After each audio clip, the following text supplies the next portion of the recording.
Hello students, welcome to the education channel Dikaksha. I am Ruchita Garg and today we are going to learn about another part of speech that is called pronoun. Earlier we have learned about noun, now we are heading further with the explanation of pronouns. So let's start. What do we call it? Pronoun. As the name suggests, नाम से ही देखिए बेटा, it consists of noun. जब हम pronoun को use करते हैं तो noun उसके अंदर ही meaning में होता है, उसके अंदर ही निहित होता है. So what does pro stands for here? Pro stands for in place of, means the words which are used in place of noun that are called the pronouns. Is that clear? सबको समझ में आ गया? संज्ञा जो शब्द हैं उनकी जगह पे हम जिन शब्दों का इस्तेमाल करते हैं उनको हम क्या बोलते हैं? सर्वनाम, प्रोनाउंस. उनको प्रोनाउंस कहते हैं. ठीक है. अब आपको क्या चीज़ देखनी है कि प्रोनाउंस होते कौन कौन से. एग्जाम्पल सबसे पहले हम इनका यूज़ देखेंगे. जैसे चलिए एक एग्जाम्पल लेते हैं.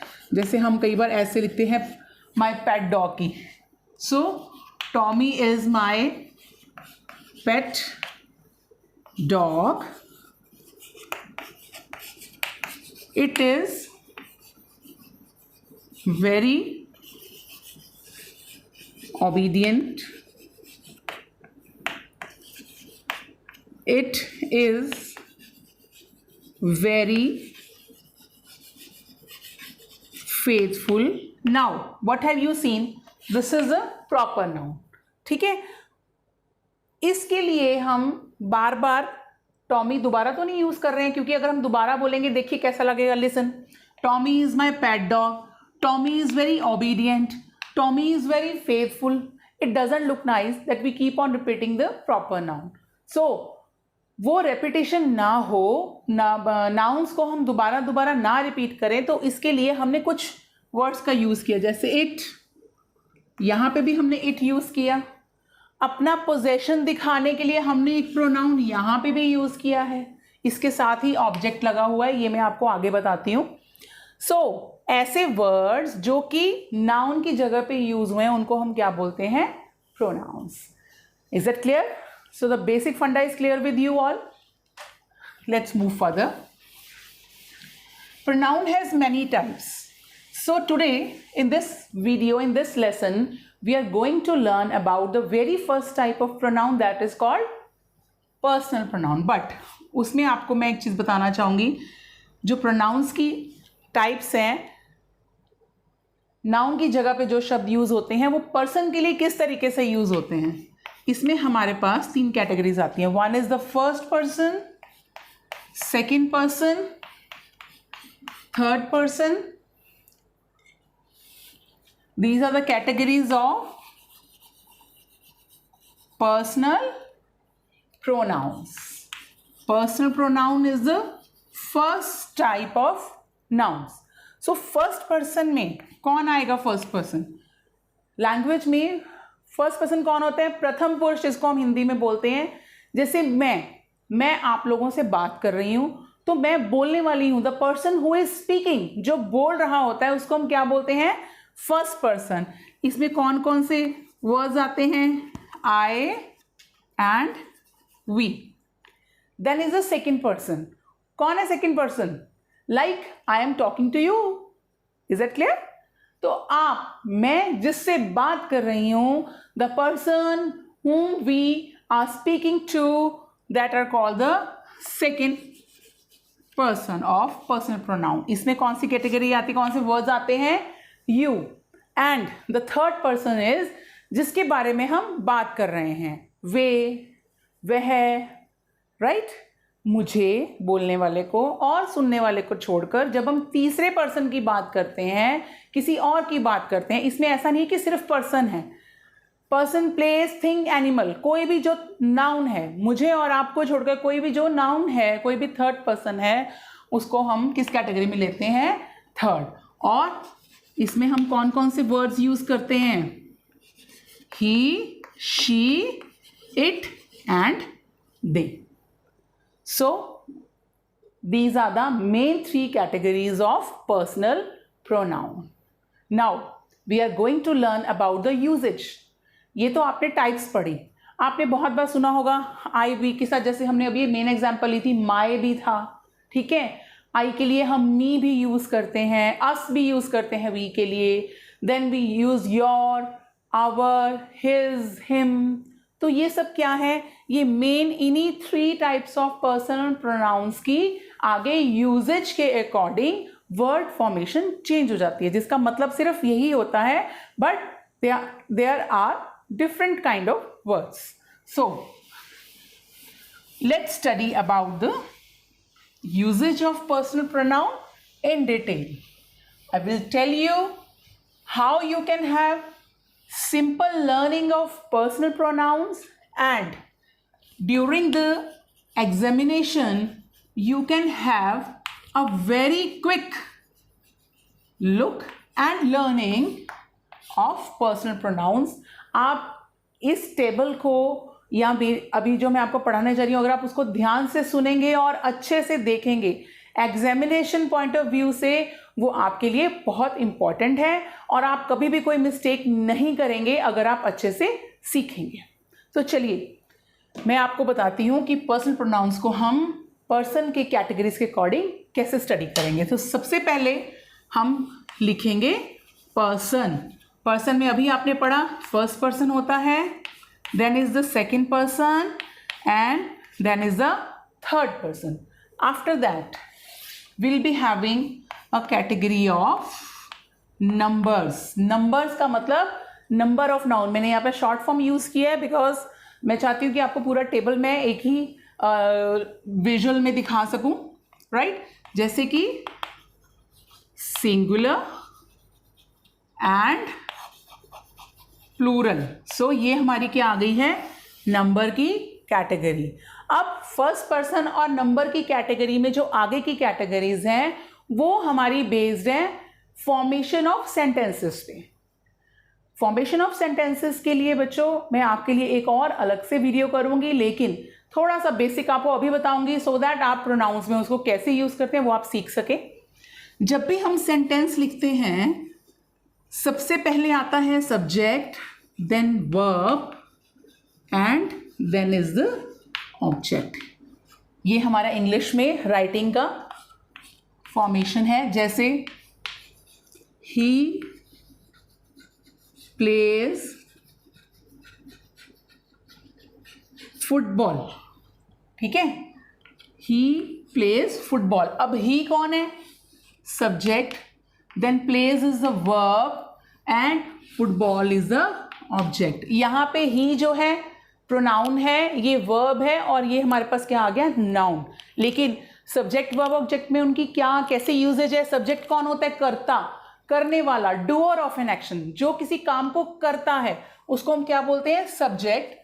उसने क्या काम किया वो आएगा वर्ब में, और ये जो काम है उसने किसके ऊपर किया, मीन्स कि वो जो एक्शन किया है वो किस पे हो रहा है वो action, that is called object. Is it clear to everyone? So personal pronoun में बच्चों हम यही चीज पढ़ेंगे कि जब हमने पर्सन को सब्जेक्ट में यूज करना है, देन ऑब्जेक्ट में यूज करना है, and the third category is possessives, possession. Third category is possession. Is that clear? So we'll be learning it in a tabular form. आपको अगर इस टेबल को आप अपने नोटबुक पे नोट कर लेंगे और एग्जामिनेशन में आप इसको बहुत अच्छे से देख सकते हैं, क्विकली आप नज़र मार सकते हैं और अपनी क्वेरीज को क्लियर कर सकते हैं. सो फर्स्ट पर्सन में बच्चों सिंगुलर में हम सब्जेक्ट अगर यूज करते हैं तो पहला क्या आता है? आई am teaching you, I am cooking food, I am preparing food. So is that clear? So first person is I. जब हम एक से ज़्यादा हो जाते हैं, जिसको हम बोलते हैं प्लूरल फॉर्म, जब भी वो एक से ज़्यादा है दैट इज प्लूरल, तो that is we use we. जैसे मैं हूँ, मेरे साथ मेरे कुछ स्टूडेंट्स हैं, ठीक है, so we are learning English today. So मैंने एक से जब ज़्यादा लोगों की बात की, आई हैव यूज वी, हम, आई मीन्स मैं, वी मीन्स हम। अब इन्हीं को जब मैंने एज ऑब्जेक्ट यूज करना होता है, जैसे I am teaching you, you are taught by me, आप मेरे से पढ़ रहे हैं, तो अब वर्ड चेंज हो गया, आई का क्या बन गया, मी। ऐसे ही we, you are taught by us, we are teaching you, right, तो वी का क्या बन गया, अस, जब हम उसको ऑब्जेक्ट फॉर्म में यूज करेंगे, right. Now next category is possession. Possession थोड़ा सा आपको अगर नहीं क्लियर है, मैं बता देती हूँ कि पोजेशन या पोजेसिव्स क्या होते हैं। पोजेशन बेटा होता है जब हम किसी चीज को पोजेस करते हैं, जो हमारे पास है, उस वर्ड को हम क्या बोलते हैं, उन शब्दों को पोजेसिव वर्ड्स। जैसे यह है मेरा घर है, यह है मेरा कॉलेज है, यह है मेरा स्कूल है। अब स्कूल किसका है, हमें रिलेशन के बारे में पता चलता है, ठीक है, तो उनको हम क्या बोलते हैं, possession. What do I possess, मेरे पास क्या है, I possess a car. So possess क्या हो गया, पोजेसिव वर्ड्स, हमारे पोजेशन कि हमारे पास क्या है। तो वो हमें किस तरह से मिलेंगे वर्ड्स में, आई की जगह पे हम क्या यूज करेंगे, आई के लिए मीन्स मैं हूं, मेरे लिए हम क्या यूज करेंगे, माई, एंड वी के लिए हम क्या यूज करेंगे, आर, ठीक है। ये तो एक कैटेगरी होगी पोजेशन की। पोजेशन की बेटा दो कैटेगरीज होती हैं, एक जिनमें हम ऑब्जेक्ट यूज करते हैं, यहाँ पे क्या आएगा, माई प्लस ऑब्जेक्ट, इसी तरह से आर प्लस ऑब्जेक्ट। लेकिन एक पोजेशन ऐसा होता है पोजेसिव वर्ड प्रोनाउंस में जिनमें हम ऑब्जेक्ट नहीं लगाते हैं, वो अपने आप में कंप्लीट ऑब्जेक्ट के टाइप में या सब्जेक्ट कहीं कहीं पे यूज होता है। जैसे यहां पे हम क्या यूज करेंगे, माइन। जैसे इसमें मैं आपको एग्जांपल बताती हूं, this is my book, this book is mine. अब आपने देखा मैंने पहले सेंटेंस में माई के साथ बुक लगाया, ऑब्जेक्ट लगाया, और सेकंड सेंटेंस पे मैंने नहीं लगाया, मैंने क्या यूज किया, पोजेसिव वर्ड माइन। इसी तरह से आर है तो वो आर की जगह पे क्या हो जाएगा, ours, this house is ours. Is it clear to everyone? Yes. Now moving to next category, second person. लेकिन एक चीज आपको और बताना चाहूंगी, हमने नाउन्स के सिंगुलर प्लूरल की डिफ्रेंसिएशन तो कर ली है इसमें, कि अगर सिंगुलर हो तो हम आई यूज करते हैं, प्लूरल हो तो हम वी यूज करते हैं। एक और डिफ्रेंसिएशन होती है जिसको हम जेंडर बोलते हैं। आपको मैंने पिछले अपने लेसन में जेंडर्स के बारे में भी थोड़ा बताया था, उसमें मेनली हम मैस्कुलिन और फेमिनिन जेंडर की बात करते हैं। Masculine is for mails, feminine is for females, ठीक है। लेकिन जो फर्स्ट पर्सन और सेकंड पर्सन है, इसमें मैस्कुलिन और फीमेल्स के लिए सेम वर्ड्स को यूज किया जाता है, सेम प्रोनाउंस को यूज किया जाता है, there is no difference, right. So now next we are going to learn about the second person. Same category, we will learn about singular, plural, then next is about the subject, object, possessive words. I will write here possessive words or possessives, means possessive pronouns, right? So अब you में एक बड़ी मजेदार सी बात है, you में बहुत कम variation है, इसमें वर्ड्स चेंज होते ही नहीं है। मैं अपने लिए भी मीन्स कि अगर सिंगुलर है तो भी you होगा, प्लूरल है तो भी हम यूज करेंगे you, और अपने लिए if I am a female I use means मेरे लिए भी यू यूज किया जाएगा अगर आप बात करेंगे मेरे से। अगर कोई मेल है उसके लिए भी हम यू ही यूज करेंगे। और एक और बात है मजेदार, सब्जेक्ट में भी हम यू लगाते हैं, ऑब्जेक्ट में भी हम यू ही यूज करते हैं। जैसे I like you, I like you all, my wonderful students. Right? Next is about the possessives. अब possessive में हल्का सा चेंज है. You का क्या बन जाएगा? Your. क्या बन जाएगा? Your. दोनों में हम यूज करेंगे your. This is your book. Is that clear? Now, one thing you have to make it clear कि ये तो सब कॉमन है.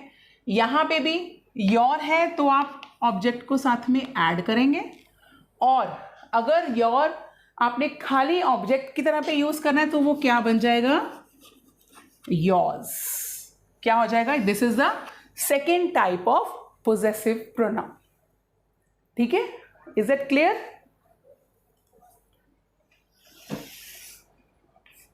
Now coming to the third person. Third person में हमारी डिफरेंट कैटेगरीज हो जाती हैं. The first is numbers, singular. Numbers तो हैं ही हैं. अब जो मैं आपको बता रही थी जेंडर्स के बारे में, तो इसमें हम जेंडर्स के बारे में भी डिफ्रेंसिएशन पढ़ते हैं. ठीक है? तो सिंगुलर है. सिंगुलर में एक और कैटेगरी बन गई है जेंडर्स की. अगर मेल है तो हम यूज़ करते हैं ही. अगर फीमेल है तो हम यूज़ करते हैं शी. और अगर पर्सन्स को छोड़ के, मेल फीमेल को छोड़ के कोई एनिमल है, कोई भी थिंग है, कुछ और है, उसके लिए हम क्या यूज़ करते हैं? Word it. Is that clear? और किस में? सब्जेक्ट फॉर्म में. सब्जेक्ट फॉर्म में क्या आएगा? ही, शी एंड इट. ठीक है? मैंने अभी एग्जांपल ली थी, ही प्लेज फुटबॉल. तो ही यहाँ पे कोई लड़के के बारे में हम बात कर रहे थे, दैट इज सिंगुलर. उसको क्या बोलते हैं हम? He plays football. अगर ये कोई फीमेल के लिए यूज करती तो मैं क्या लिखती? शी. राइट? अगर मैं कोई एनिमल के बारे में बात करती तो मैं क्या लगाती? It. Is that clear to all of you? अब इनको ही अगर मैंने ऑब्जेक्ट फॉर्म में यूज करना है तो वो ही का क्या हो जाएगा? हिम. शी का हर, और इट का इट ही रहेगा. Him, I like him, I like her, I like it. तो ऑब्जेक्ट की पोजीशन पे जब हम यूज कर रहे हैं तो ये वर्ड्स जो हैं हमारे चेंज हो जाएंगे. Next is about the possessives. Possessives में हम किस तरीके से बात करते हैं? चलिए आइए डिस्कस करते हैं.